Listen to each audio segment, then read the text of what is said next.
So what are you thinking? Well, I think I have a plan that we start with this. I don't even trust these tires to go to town and work on it, so want to see. We've got some new tires mounted up here on rims for it. They're about 31 inches tall, and let's see if we can get this changed. I have an idea. It's probably not good. Probably not.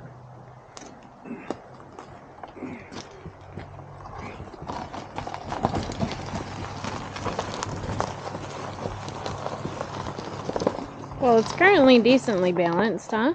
Not too bad. So, you want to know what my plan is? Put it on its butt. Yeah.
That'll work.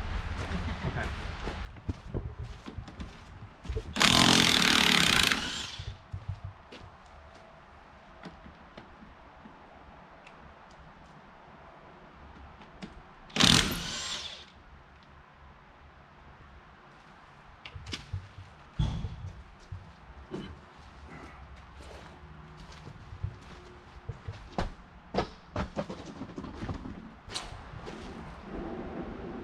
Those haven't seen Grace in a long time. Woo. That's what I call God. It's not terrible though. No, but this part's gonna be.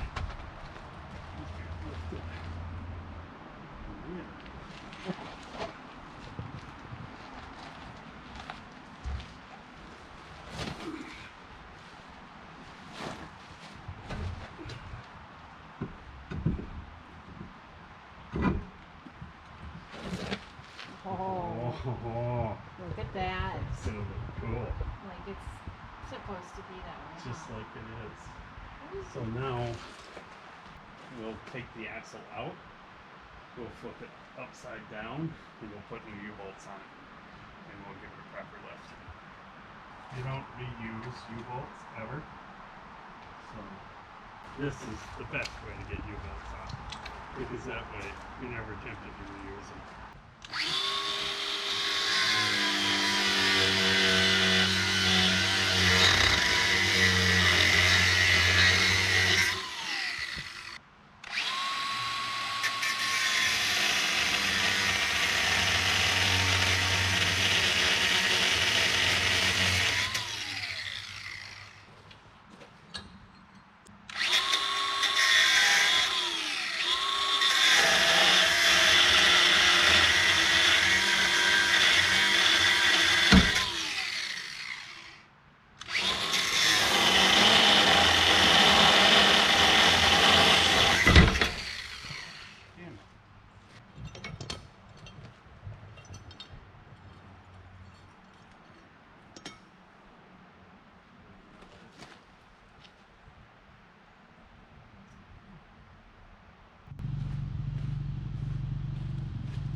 putting these spinners up here.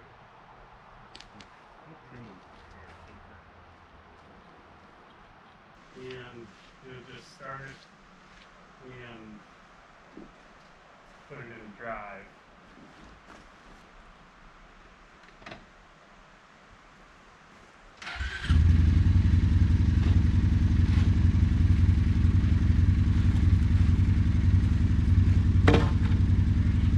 Yeah. And it may pull you ahead.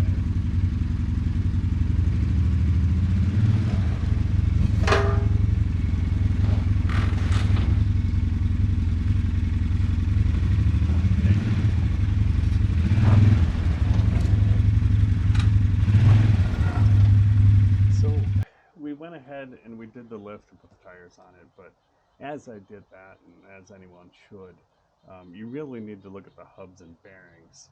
And these are the older style hubs with the screw-in studs, which have a tendency for the studs to come out. And then I heard this. I don't know if you can hear that, but those bearings haven't seen grease since like 1970. So it's almost cheaper. It was $98 for 2 new hubs, bearings, new caps and everything. So I already did the other side, and I'm gonna do this side quick.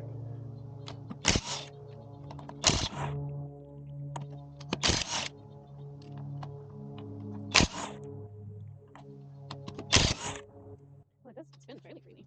It does, but after going up to Selby's Creek,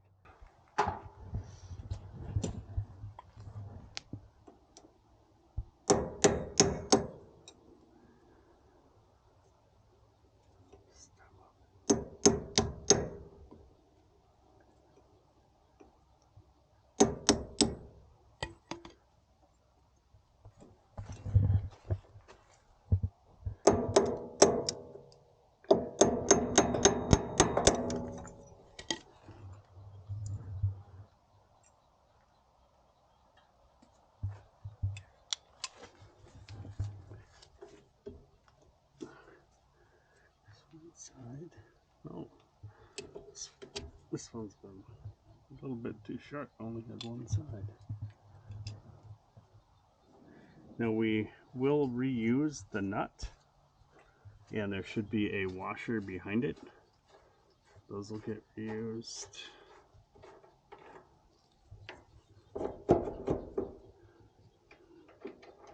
There is your washer right there. Drop that in the dirt, so that's all full of dirt. That's the best way to do it. Yeah. And then we'll just slide this off. Now, when you do this, it's a good idea. You can see right here, while there is some grease, this orange here is all rust. So we'll just put a new set of bearings in this hub, and we'll put a new seal in it because the seal's not really even contacting anyway, and that will be our spare.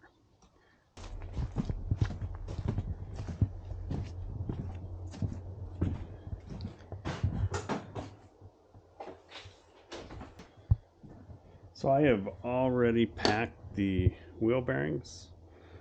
There's no need to show you that. There's plenty of videos out there on that. And then I'll grab my new seal right here. I like to use a seal installer. This is a bearing seal and race installer. I actually bought it at Harbor Freight for like $20. But it keeps everything from being overdriven or wrecked in the process of installing it.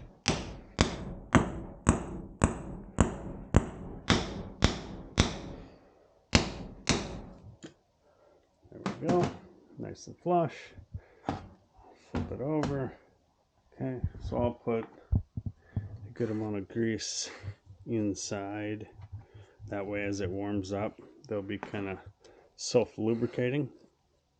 And they shouldn't get too warm, but enough to get some grease around in there. Okay, and then we can stick our outside bearing in. Okay. All right, now go install this.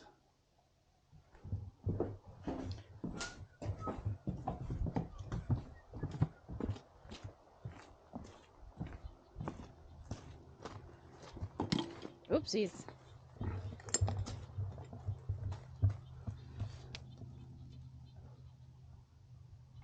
I'm sure you're putting that on the right way. Yeah.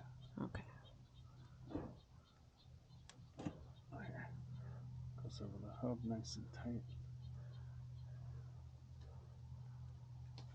Okay, you'll notice on this one in particular, the spindle has a flat on it, which corresponds with the washer. Not all of them have that. Actually, most of them don't, but this one does. So obviously, line that up, install that. Clean off the other grease.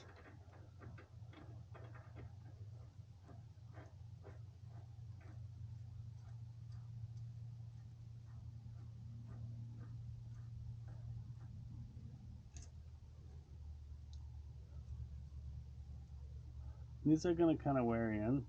So usually there's a torque sequence where you'll torque it to 75 and back it off half turn and retorque it. This, because they're all brand new, I'm gonna keep an eye on it here, and I am going to put a new cotter pin in there before I install the cap. Cotter pin goes through.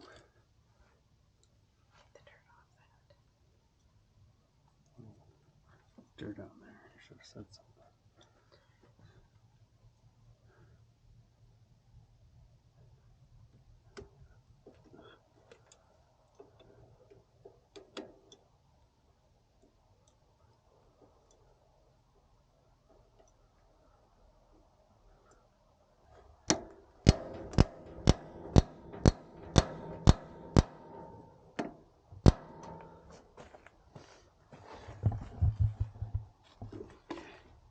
Once I have that installed, they make the cool bearing buddy style that you can grease it from the outside, mainly for like boats and stuff, because that way you can push any moisture right out the back side.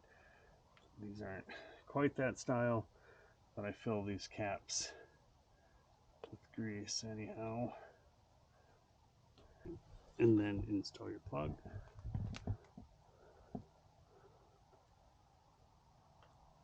Like so. Then we will reinstall the wheel.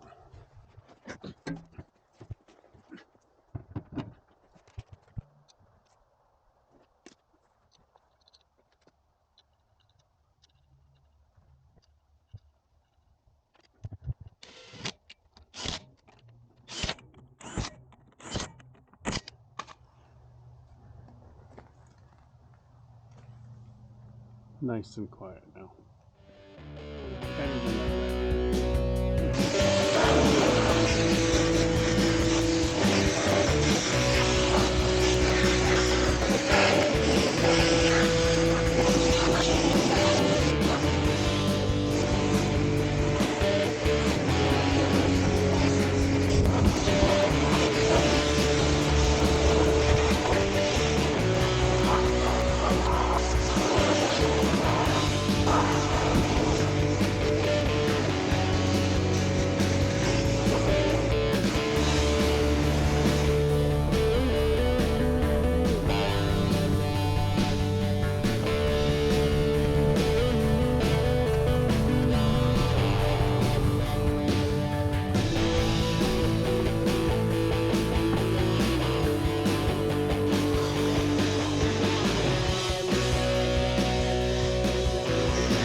So I haven't talked much during this video, more like just worked.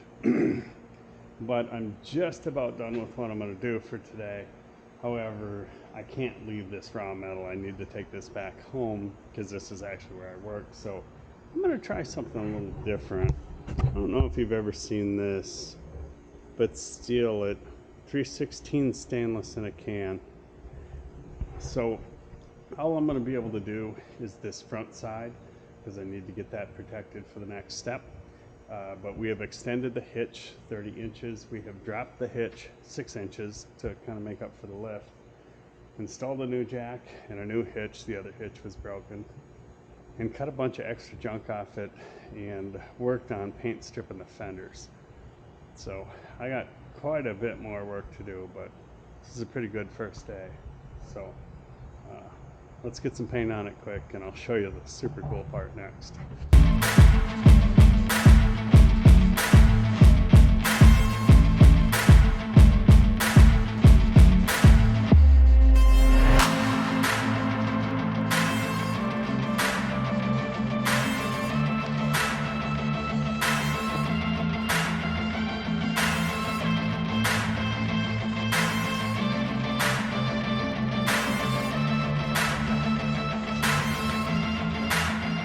I know it still looks a little rough back here, but it's looking a little better on the front. This is what we decided to do for a storage solution. It is watertight, it is metal, it has steps on it. It has to be that far away between there because of this. So when it opens up, it's like that.